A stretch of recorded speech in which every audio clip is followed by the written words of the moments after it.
हम पढ़ रहे हैं यूनिट एंड डायमेंशन, और यूनिट एंड डायमेंशन में हमने लास्ट क्लास में स्टार्ट किया था आपका डायमेंशन एनालिसिस। हमने डायमेंशन एनालिसिस के ओवरऑल सारे टॉपिक कवर कर लिए हैं। हमने देखा था डायमेंशन क्या होता है, उसके बारे में पढ़ा था, उसकी होमोजेनिटी के बारे में पढ़ा था। फिर हमने लास्ट क्लास में देखा था एप्लीकेशन के बारे में, देखा कि एप्लीकेशन क्या क्या है डायमेंशन एनालिसिस के। आज हम लास्ट टॉपिक करने जा रहे हैं डायमेंशन एनालिसिस का, that is limitation of dimension analysis. ये क्या क्या लिमिटेशन है कि क्या नहीं कर सकता डायमेंशन एनालिसिस के थ्रू, हम क्या नहीं कर सकते, ठीक है।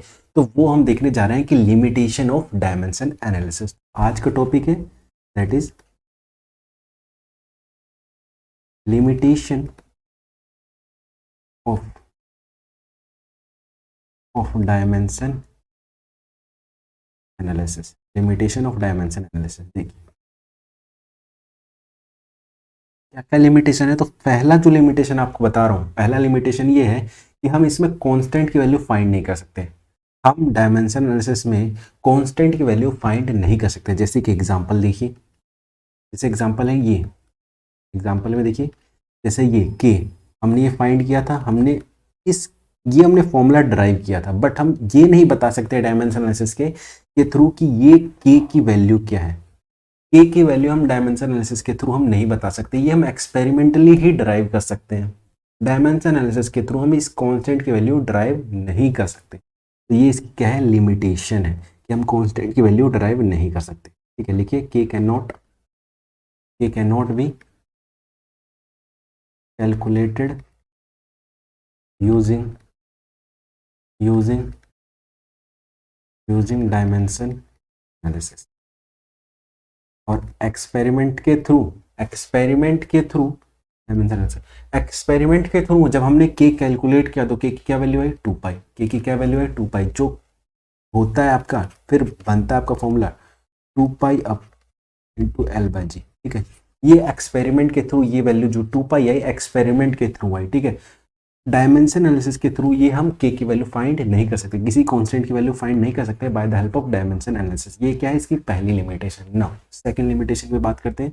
इसकी सेकंड लिमिटेशन क्या है, इसकी लिमिटेशन ये है कि भाई जो करेक्ट इक्वेशन होती है ना, पहली बात कि डायमेंशन एनालिसिस के हम डिराइव कर रहे हैं कोई रिलेशनशिप और कुछ इनकरेक्ट आ गया, मतलब डायमेंशन एनालिसिस के थ्रू हम चेक कर रहे हैं और कोई रिलेशनशिप मतलब इक्वेशन या उसका फॉर्मूला चेक कर रहे हैं, जो या कोई फॉर्मूला या इक्वेशन अगर हम चेक कर रहे हैं वो गलत आ गया, तो गलत तो है ही वो।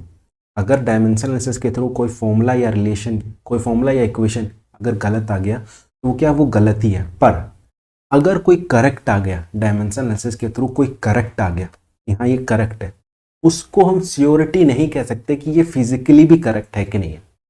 जो गलत है वो तो गलत है ही, पर जो सही है डायमेंशनल एनालिसिस के थ्रू डायमेंशनली जो सही है उसको हम ये नहीं कह सकते कि ये फिजिकली भी सही होगा कि नहीं होगा। जैसे हमने एग्जांपल भी देखा था, काम कीजिए पहले पॉइंट लिखिए फिर मैं समझाता हूँ एग्जांपल के थ्रू।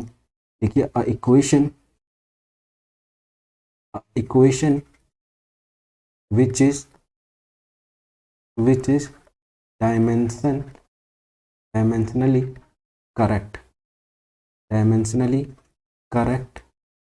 then it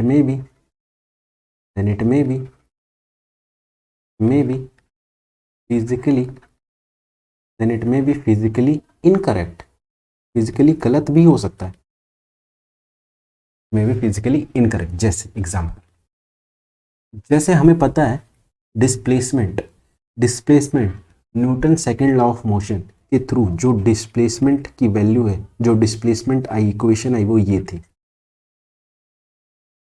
ये आपकी डिस्प्लेसमेंट की वैल्यू। बट अगर आप डायमेंशन एनालिसिस के थ्रू चेक करोगे तो ये करेक्ट आएगी, है ना, इस साइड और इस साइड दोनों करेक्ट आएगी। बट अगर मैं एक और एग्जांपल दे दूं कि s equal to u t plus half, अगर मैं इसकी जगह हाफ की जगह 1/6 दे दूं या कुछ भी और कोई कांस्टेंट वैल्यू दे दूं और 80 स्क्वायर कर दूं, तो इसका भी डायमेंशन सेम आएगा। जो इसका डायमेंशन आएगा वही इसका भी डायमेंशन। तो इसका मतलब भाई अगर आप इसको चेक कर रहे हो, जो गलत है हमें दिख रहा है गलत है, एक्सपेरिमेंट तो ये आया है, हमने जब चेक किया एक्सपेरिमेंटली तो ये है, Newton law of second motion तो ये है।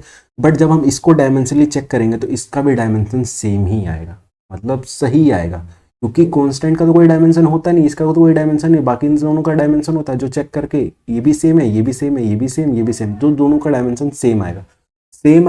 तो हम इसको कहेंगे ये करेक्ट है।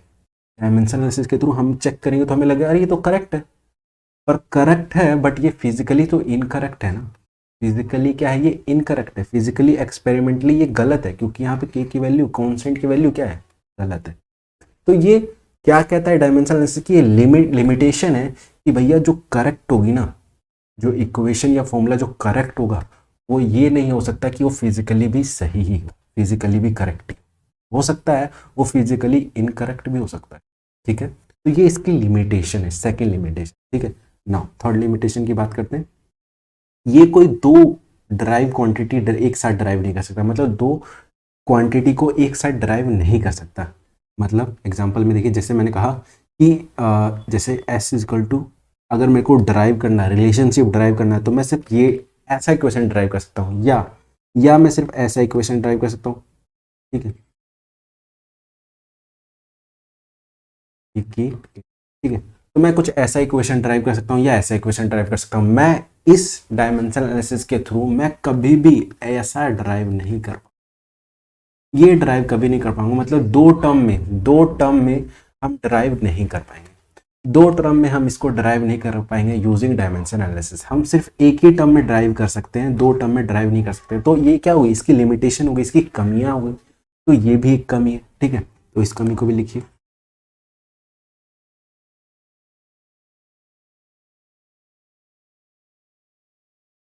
देखिए s is equal to u t, ये एक एग्जाम्पल के थ्रू है, और ये जितने सारे two term, three term, four term, मतलब एक ही टर्म तक हम ड्राइव कर सकते हैं। टू टर्म, थ्री टर्म, मतलब टू के बाद तो हम ड्राइव ही नहीं कर सकते। ठीक है, तो मैं एक एग्जाम्पल के थ्रू दे रहा हूँ, आप कुछ भी समझ सकते हैं, टू टर्म के बाद कोई सा भी इक्वेशन समझ सकते हैं, वो नहीं कर सकता। ठीक है, तो ऐसा कुछ होगा तो can not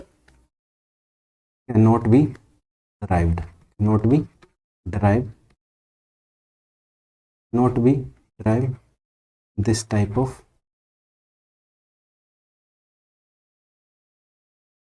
using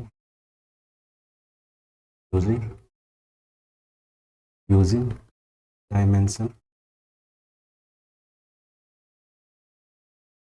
using dimension analysis. हम टू टर्म की इक्वेशन ड्राइव नहीं कर सकते, या ना टू टर्म ना थ्री टर्म, मतलब सिर्फ वन ही टर्म की इक्वेशन हम क्या कर सकते हैं, ड्राइव कर सकते हैं यूजिंग डायमेंशन।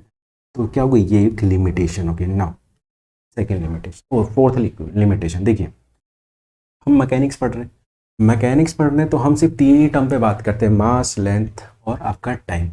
हम बस इन्हीं तीन टर्म पे बात करते हैं। तो हम इक्वेट जब करते हैं, जब अभी हमने देखा तो लास्ट क्लास में हम बहुत बार इक्वेट करके हम ए बी की वैल्यू फाइंड कर रहे थे, मतलब डायमेंशन की वैल्यू फाइंड कर रहे थे।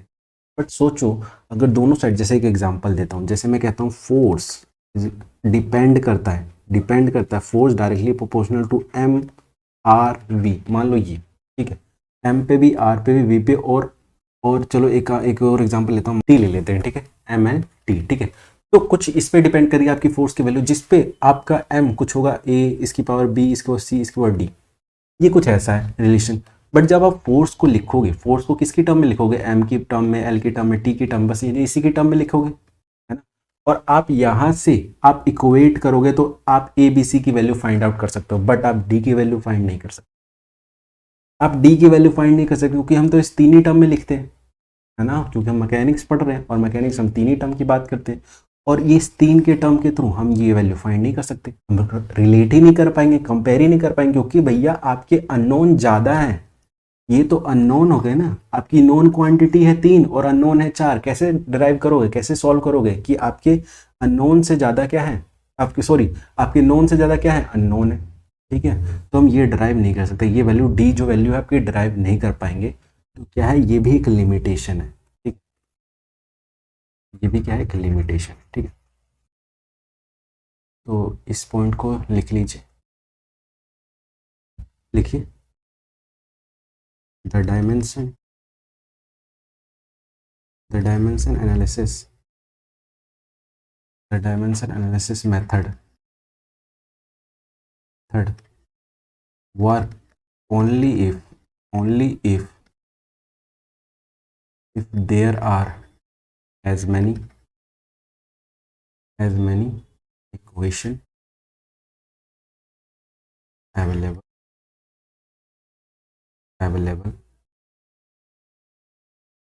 As there are unknown.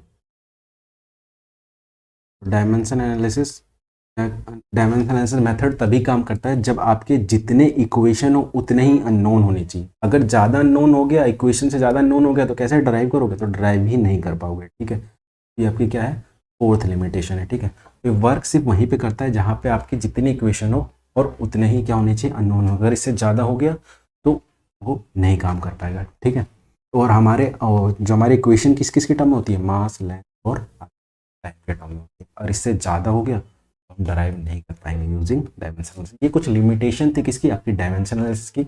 आपका चैप्टर यहाँ पे होता है खत्म, आपका यूनिट एंड डायमेंशन का चैप्टर यहाँ पे खत्म होता है। ठीक है, इससे ज़्यादा कहीं भी नहीं है। ठीक है, इससे ज़्यादा आपको पढ़ना भी नहीं है आपके लेवल में। आप किसी भी कंपटीशन एग्जाम की तैयारी कीजिए, आईआईटी के लिए, आप जेई के लिए, नीट के लिए, या आप 11th में हो, इससे ज़्यादा आना नहीं है। ठीक है, ठीक है, और आप बस क्या कीजिए, इस पर क्वेश्चन प्रैक्टिस कीजिए, क्वेश्चन उठाइए, क्वेश्चन पे प्रैक्टिस कीजिए। जितना प्रैक्टिस करोगे उतना ही ज़्यादा अपने आप को ऐड करोगे, मतलब उतना ही ज़्यादा आपकी स्पीड बढ़ेगी। ठीक है, तो क्वेश्चन उठाइए और प्रैक्टिस कीजिए।